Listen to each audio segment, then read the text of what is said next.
Welcome to the Programming Lions podcast. You're not going to want to miss this one. We have another young voice joining us today. Solia Mechling is a young Christian conservative woman who's started her own podcast and social media channel. We're going to talk about the headwinds facing this generation, particularly if you are outwardly promoting traditional values. We cover immigration, women's rights, the culture wars, so let's get into it.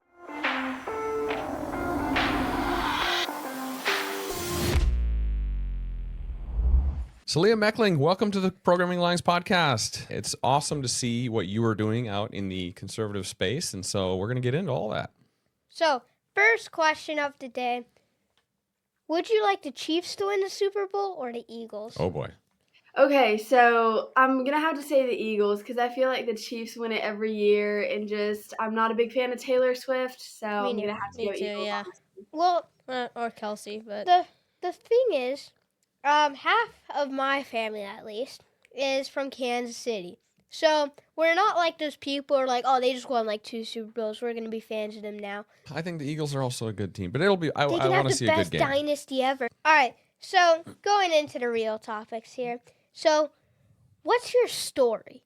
How did you get introduced to faith, and what sparked your desire to take your benefits to the next level online? Gotcha. That's a great question. I was raised in a Christian conservative household. My mom and dad were both Christians. I guess you wouldn't necessarily call them conservatives, but a lot of their belief systems aligned with that. So that's what they taught me and all my siblings. I was homeschooled at a very strong foundation. And I didn't really know what I was going to do. I played sports all my life growing up. So I thought I was going to go to college for golf because I was a very big golfer, and I thought I was going to go into sports therapy. And then I met a girl who literally she helped me change my life 180, and I was kind of like, okay, all of these doors open to talk about conservative stuff. I got involved in Turning Point and Young Women for America, and I really just felt a call in my life to talk about these things because we have amazing speakers, but not a lot of teens talking about this. So I started getting involved with her, and then I was kind of like, well, why don't I make a podcast? Why don't I talk about these things? Why don't I go to social media? Because if I'm looking for that content, then I'm sure there's another girl out there or another guy out there who's a teen and wants to hear a different perspective than just what the media has to offer. Mm-hmm. Yeah, I love that. That's pretty cool. Well, and it's definitely needed. Conservative voices out there are more rare, I would say, and so it's great to see that people are stepping out, speaking up, saying their truth, and Against all those liberals and all that. Mm. It's good. Yeah. Yeah. Good for America. And so how long have you, just to follow up on that, how long have you had your online presence and podcast active? Yeah, so my podcast actually started before everything else did, and that's been about 6 months. And then for my social media, it was kind of interesting because last year was my senior year of golf. So I was so busy and I didn't really post until August. And when I was posting in August, it wasn't consistent. So then I went to AmFest, and I honestly would have to say that everything changed after AmFest because I was like, okay, I really have to start this. So I really started seeing growth and posted consistently in January. Okay, very good. Your content is great. We've seen it, and it's very creative and I'd say current. And so I'm sure you're going to do really, really well. And we'll put this into the description, but give people sort of the verbal on how do they get in touch with your social media and podcast. Yeah, so my podcast is Conservative Teens for Truth. It's on Spotify or YouTube, and currently working on getting better on posting it on Rumble. I have my own Instagram for Conservative Teens for Truth. We have about 12,000 listeners so far, so just keep boosting that. And then you guys can pretty much follow me everywhere. I have a YouTube channel, an X account, Facebook, Instagram, pretty much anywhere, just Solia Mechling. Okay. Okay. Very good. And we'll drop that in the description so people can click and subscribe and check out your work. Yeah. Now we have your background. Now we're going to start off with the more fun stuff before we get into the deep topics. So the first thing, right, what's something that you typically like to do for fun when you have nothing else to do? Okay, so I really do like golfing because I've golfed for a long time in my life. But recently I've been getting into pickleball or swimming. I love working out a lot because as an athlete, I just always did that. So continuing to do that. And just doing the social media stuff is honestly like a hobby for me in a way, because it's a creative outlet for me. I'm a very creative person. I really do like fashion too as a girl, so, you know. Of course, Yeah, of course. Dad likes golf, and I like swimming. Yeah, me and Will do swimming. So yeah, he did a 108 on his 100 free. Yeah, like 2 days ago. Wow. Which is good. 109. 109, whatever. Yeah. And well, tell me, so on golf, you mentioned you were playing at a fairly high level. Had you considered playing in college or going on a scholarship or anything like that? Yeah, so I really haven't talked about this too much. I've talked about it a little bit, but I was like honestly heavily into the recruiting process. I was talking to coaches, I was touring campuses, and I really was going to go down that road, but I just felt like I need to talk about this now because these topics are so prevalent right now that I can't just wait 4 years to talk about this. I can't just put it on the back burner.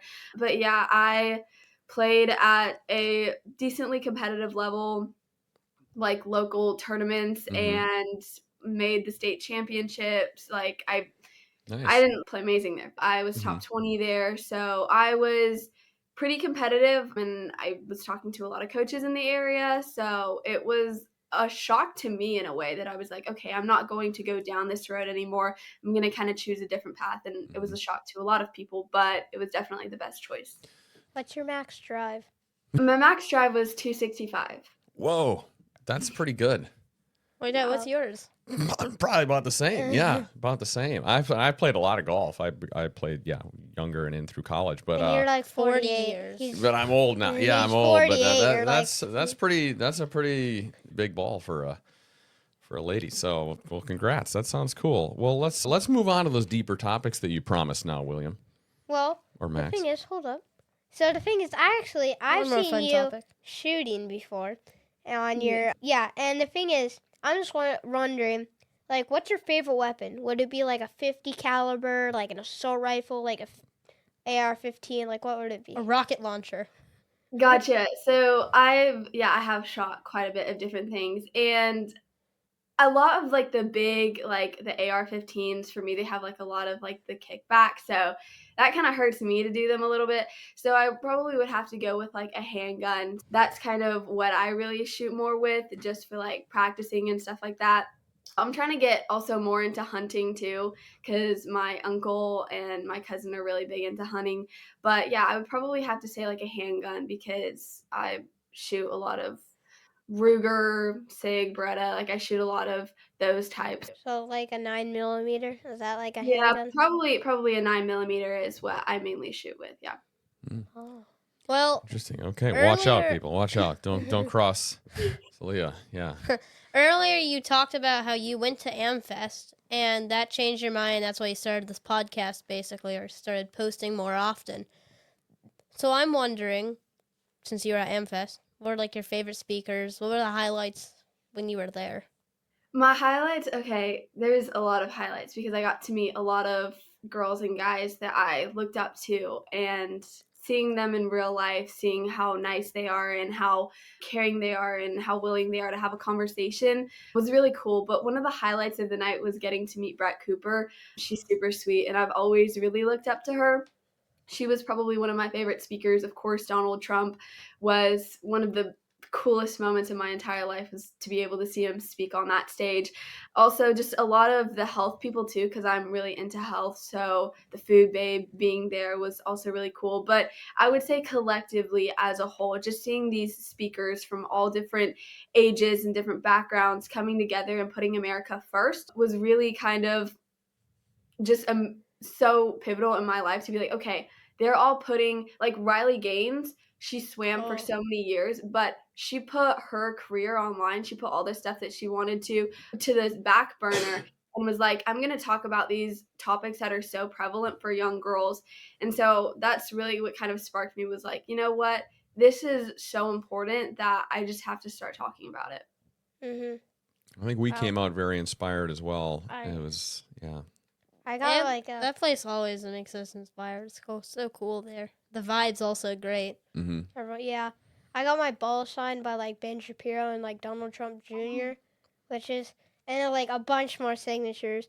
So it was really exciting for me. Yeah, Max Dodgeball. had a football there, so while he was decompressing his energy, we'd toss the ball a little bit. We had a booth there. Great event, very inspiring, a lot of great speakers, so many good people. 100% agree. As a young Christian conservative, how do you navigate the culture wars and trends around you? Yeah, so this is a topic that is really prevalent for me because I try to talk about the trends. I try to talk about things that are going on. And for me, it's just, am I rooting this in a place of truth and lovingness? So a lot of people tend to look at love nowadays as lying, and I'll just be so honest. But I'm Mm. not going to lie to you just to fit your personal belief or narrative because that's not love. That's not what love is. And so, Yeah. as a Christian, as a conservative, I need to tell people the truth, but I also don't need to just completely be like, you're a terrible person because you're not, and we're all sinners, we're all struggling, we're all trying to live the life that we think we deserve. So the way I navigate it is I talk to a lot of people around me. I talk to my mom, my dad, my siblings, friends that align with the same beliefs. And I'm like, does this reel that I'm going to post, does this carousel that I'm going to post, this podcast going to post, does it align with my beliefs? Is it going to help people? And is it going to bring people to understand what I'm trying to communicate? So that's just kind of how I post my reels, how I post my content, but a lot of prayer, to be so honest. Like, just because something's trendy doesn't necessarily mean I have to talk about it. So I'm very choosy with the trends that I talk about. So recently a song went viral called Labor, and it was basically just talking about feminism and how terrible it is to be a mom and a wife. And it's a very depressing song if you actually listen to the lyrics. And I even talked about it. I was like, I'm sure there are some women that go through having an abusive relationship, but you can't just say that motherhood is this prison, is this hell to live in, because it's not. It's one of the most amazing things that God created. So I'm very careful, and I like to choose what I talk about when it comes to trends. But yeah, that's just kind of how I go about it. Hmm. I like that. Yeah, I think that's a good policy. I like what you said about you have to tell people the truth. And it's weird that truth is sort of like taboo these days, whether it be health or math. Like I don't know, we had done some posts on the economy, and people just don't like math apparently. But ultimately, truth I think is real compassion. You can tell people truth with kindness, but ultimately, like if you don't tell people the truth, I think you're doing them a real disservice. Um, and so by not espousing truth, like we go down this like degenerative vortex, literally every statistic across the board, whether it's happiness, mental health, suicide, reproduction, families, like all of these statistics going in the wrong direction. How do you suggest that we can bring more conservative women into the Conservative Party? Yeah, that's a great question. I love that. But I think that a lot of women have been lied to since the very get go. We've been lied to about feminism, we've been lied to about abortion. And even me, I was 8 years old and I thought girl bossing it was the best thing ever, that guys just weren't as cool as girls. And that was because a lot of the movies I was watching, my parents were very careful about the stuff that we were watching or we were listening to, and yet it still got to me. It still was able to penetrate the walls that my family had built up to protect me, and it still influenced me. So I think, number one, women need to be open to the truth. We need to be open to learning. And for the conservative movement, we can't oust women just because of their beliefs or the fact that they don't align with us. So maybe you see a woman out there who's crying because she realized that feminism was a lie. Do we need to make a reel out of that and stitch that and say, look at this girl crying, this is why feminism sucks? No, and I think that's why a lot of girls are jaded with the conservative movement, is because not all the time, but sometimes they do get made fun of for their beliefs. And when we talk about these topics, we need to talk about them from a truthful perspective, but we also do need to put ourselves in the shoes of these women that have been lied to their entire lives and they don't know anything better but then the stuff that the education system and the media has lied to them about.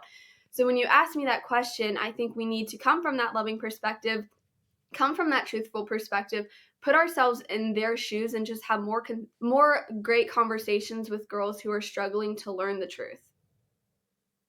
That's pretty Wow. well said. That was, yeah. Mm-hmm. So critics of pro-life say we don't support mothers after birth. So how do you respond to this criticism by these people?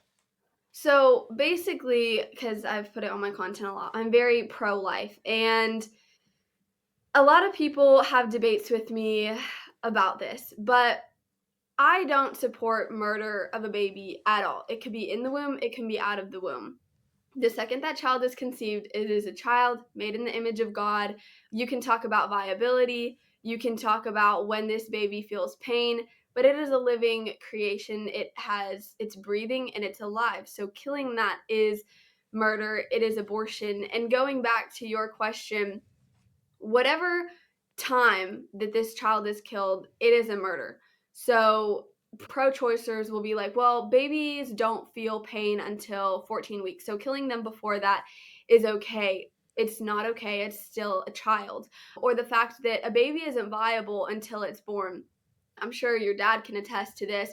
A 6-month-old baby can't live by themselves. They need to be fed, they need to be changed, they need to be taken care of. And so a lot of the pro-choice arguments or the way they debate is founded in a lot of lies, if I'm being completely honest, and a Yeah. lack of sympathy. A lot of these pro-choicers are actually pro-murder. They know that the child is being murdered and they just don't care. They don't care because sometimes they've made that choice to partake in activities that could get you pregnant, and they use abortion as contraceptive or just a way to make their past choices be gone. Or in the cases that a woman has been used or incest, that is still a child. It didn't choose how it was created, it didn't choose the circumstances of its conception, but it is a Yeah. child and it's still worthy of life. Yeah. Mm-hmm, I find it kind of immoral and very dark that somebody is like, oh, I don't want this child that I created, right? So then they're just like, kill it, right? It's so dark. It's kind of for like, convenience, basically. it's just because of either a bad action you took or maybe they were forced into it, right? But still just sad And because a I don't like it. lot of these pro-choice people, a lot of girls that are my age, have never seen what an abortion looks like. And I always tell people within the age limits of what is appropriate for you to watch what an abortion is.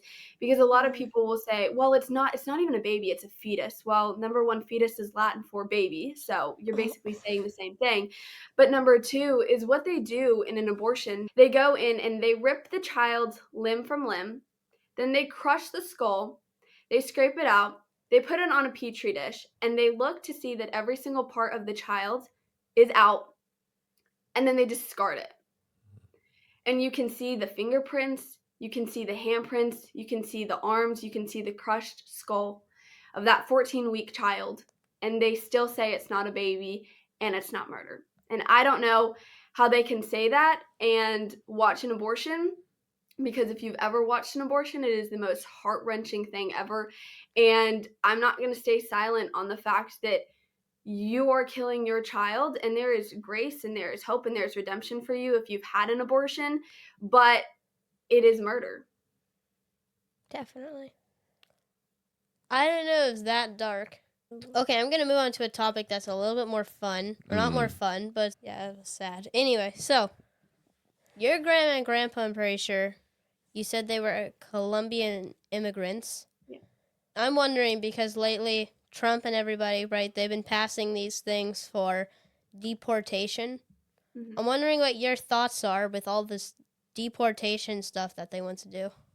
Yeah, so that's a great question. Like you said, my grandmother and grandpa legally immigrated from Colombia. And so I'm half Colombian. And it's really funny because a lot of people are like, you know what, that doesn't matter. You're not Hispanic enough, even though I can speak Spanish. I'm half Colombian. But the fact that I wasn't born in Colombia makes them think that my thoughts are irrelevant to the conversation. But I think everybody has a say in immigration, whether you're Hispanic or not, because it's our country, you know? You're coming into our country, so everyone who lives in this country should have a say about it. So I am for deportation. If you have not come into this country legally, then we have every right to send you back out. And that might be harsh. And I know there's nuances in the conversation, but I'm sorry, if you don't want your family to be broken up here, then you should have come here legally in the first place. And I understand that some Hispanics that have come here are looking for a better life, and it is hard to get your green card. So I think we need to have more conversations on how to make it safe for Americans, but how to make it easier to come into this country when you're looking for a new start, because it is really hard to get your green card. But the sad truth about it is that most people who are coming into this country are bad people. They have bad intentions for Americans, and they're being caught and released all the time. I mean, before President Trump was doing things, Hispanics that had committed crimes were just being caught and released back into their lives without having any surveillance, without going to jail. And sadly, we saw with Laken Riley and so many other girls, so many other people, these crimes could have been prevented if we had better measures in place to protect American people. But because the American government had a lack of respect for the American people, is the reason why they were letting people come in. And a strong country, a country that loves its people, is not going to let mass immigration legally happen, right? They're going to put in measures in place to make sure that their people are safe. And so what we saw with illegal immigrants coming into this country is that America was weak. It was a sign of weakness to the world, that we were just letting all sorts of people come in. If we want a strong America, if we want a strong future, I'm totally for you coming here legally. I'm totally for having conversations of how to make a green card easier for you. But don't come into this country committing crimes thinking that you're going to get away with it, because my grandparents literally came from Colombia as a half Hispanic. If you're doing something to my people, I'm American. I'm part Colombian, but I'm not going to say I'm just Colombian, right? I was born in this country.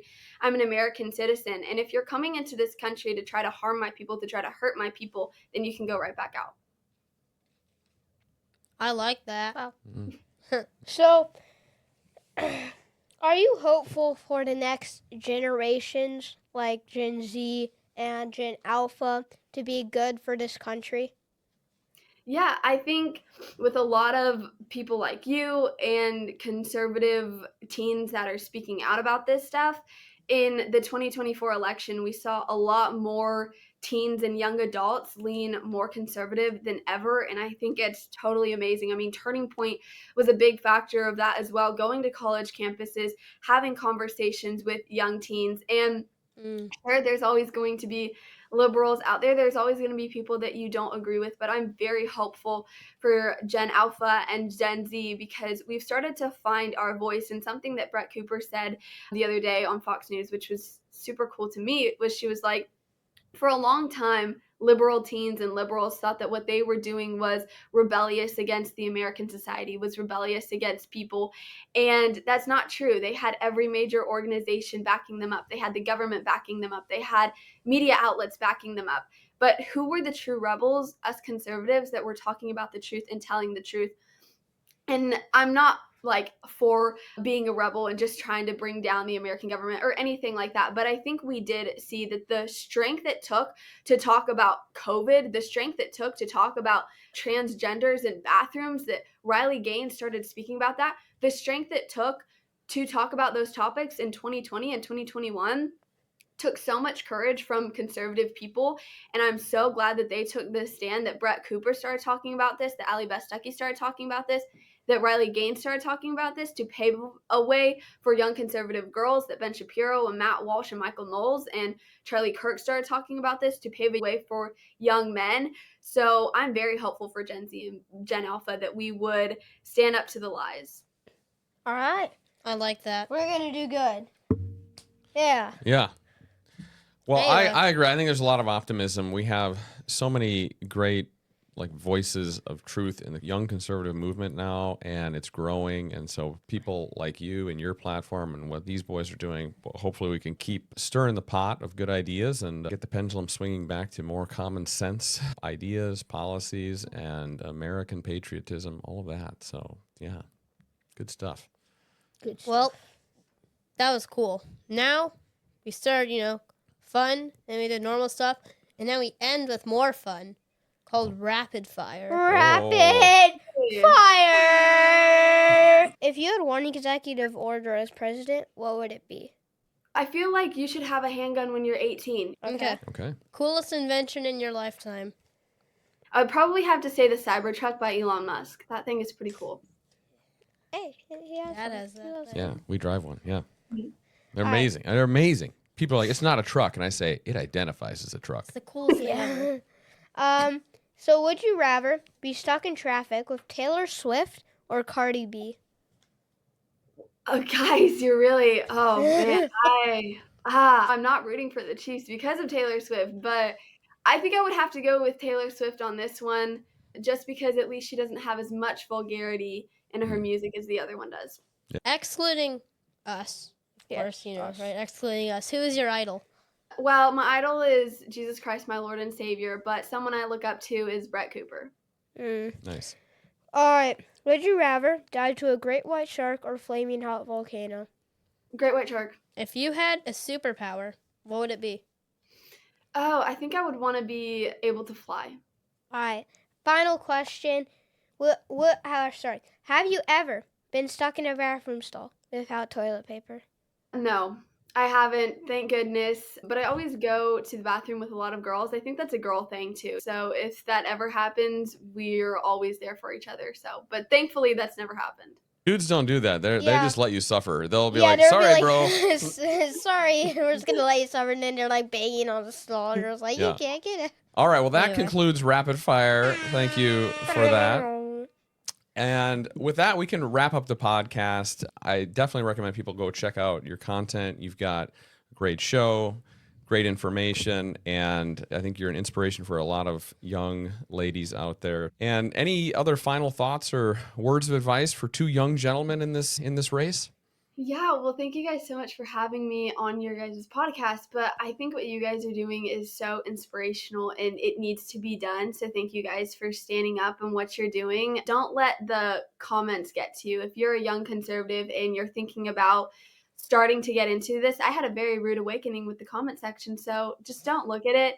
These people are miserable in their own lives, and the best thing that you can do is pray for them, hope the best for them, and just continue to speak the truth, because we need young teens, we need young Gen Alpha to talk about these hard-hitting topics, because if we don't talk about it, then who will? Thank you.